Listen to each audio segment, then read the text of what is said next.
فذرنی ومن یکذب بہذا الحدیث سنستدرجہم من حیث لا یعلمون واملی لہم ان کیدی متین۔ انہیں مہلت دے کر، ہمیشہ تندرستی دے کر، زیادہ نعمت دے کر بتدریج عذاب کی طرف اتاریں گے۔ اللہ اکبر۔ استدراج کیا ہوتا ہے؟ سلولی اینڈ گریجولی، درجہ بدرجہ کسی شخص کو ہلاکت کی طرف لے جانا، اس طرح کہ ان کو پتہ بھی نہ چلے، پھر وہ دن آ جائے کہ جب ان کی سخت پکڑ ہو۔ دنیا میں جب ہم لوگوں کو دیکھتے ہیں کہ گناہوں کے باوجود ان کو دنیا خوب ملی ہوئی ہے، تو ہم عام طور پر ان پہ رشک کرنے لگتے ہیں کہ کتنے خوش قسمت ہیں یہ لوگ۔ اپنے ہی خاندان اور اپنے رشتہ داروں کے اندر دیکھیے ایسے لوگ کہ آپ کا میلان اور جھکاؤ اور توجہ کس کی طرف ہوتی کہ جو دنیاوی اعتبار سے خوشحال ہوتا ہے، خواہ وہ سود کا لین دین کر رہا ہو، خواہ وہ اور غلط کام کر رہا ہو۔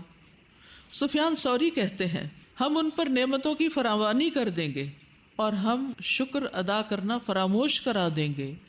یہ ہے استدراج، کہ ایک بندے کے پاس بہت نعمتیں ہیں لیکن اس کو شکر کی توفیق نہیں، پھر بھی وہ کوئی نہ کوئی ایسی بات سوچتا یا کرتا رہتا ہے جو ناشکری میں آتی ہے۔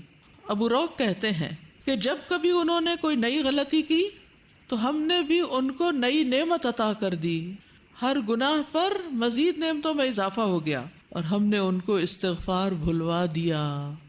استغفار ہم کب کرتے ہیں؟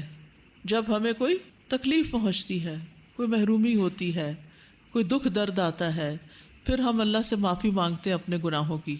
لیکن استغفار کب نہیں کرتے؟ نعمتیں ملنے پر کون کون استغفار کرتا ہے؟ ہم اس وقت استغفار کرنا بھول جاتے ہیں کیونکہ ہمیں نہیں پتہ ہوتا یہ نعمت جو ہمیں ملی یہ کس وجہ سے ملی، ہمارے کسی گناہ کی وجہ سے ملی یا ہماری کسی نیکی کی وجہ سے ملی، کیوں ملی؟ تو اس وقت جب نعمت ملے تو شکر بھی ادا کرنا چاہیے اور استغفار بھی کرنا چاہیے۔ اور حدیث میں ہے کہ ایک شخص بنی اسرائیل میں سے کہنے لگا، اے میرے رب، میں تیری کتنی نافرمانیاں کرتا ہوں اور تو مجھے سزا نہیں دیتا۔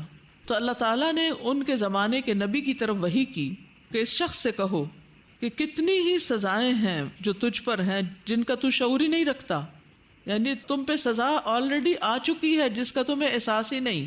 تمہاری آنکھوں کا جامد ہونا، یعنی آنکھوں سے آنسو نہیں بہتے، اور تیرے دل کی سختی، یہ بھی میری طرف سے استدراج ہے، یعنی ڈھیل دے کے پکڑنا ہے، اور سزا ہے، عذاب ہے۔ اگر تجھ میں کچھ عقل ہوتی تو تم سمجھ جاتے۔ بعض اوقات انسان کسی سزا میں مبتلا بھی ہوتا ہے تو اس کو احساس نہیں ہوتا کہ یہ سزا ہے، کہ یہ آزمائش ہے۔ یہ پیغمبروں کو پتہ چل جاتا ہے کہ نعمت ملنے پر بھی وہ کہتے ہیں کہ یہ تو میری آزمائش ہو رہی ہے، لیبلونی ااشکر ام اکفر۔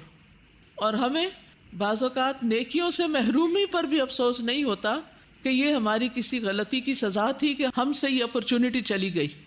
مثلاً قرآن جیسی نعمت سے محروم ہونا، قرآن سے تعلق کم ہونا، پڑھنے کی سمجھنے کی توفیق نہ ہونا، اس کے لیے وقت نہ ملنا، اس کے لیے مواقع نہ ملنا، ایک اچھے نیکی کے ماحول سے نکل کر کسی بالکل دنیا دارانہ ماحول میں چلے جانا، تو اس میں انسان کے دل میں کیا آتا ہے؟ کیا خوشی آتی کہ اوہ کتنی دنیا مل گئی مجھے، یا اس بات پر افسوس بھی آتا ہے کہ میں اپنی آخرت کے اعتبار سے نیکی کے بڑے بڑے مواقع سے محروم بھی ہو گیا ہوں۔ تو یہ عقل اور حکمت کی کمی ہوتی ہے کہ انسان کو سزا اور انعام میں فرق پتہ نہیں چلتا۔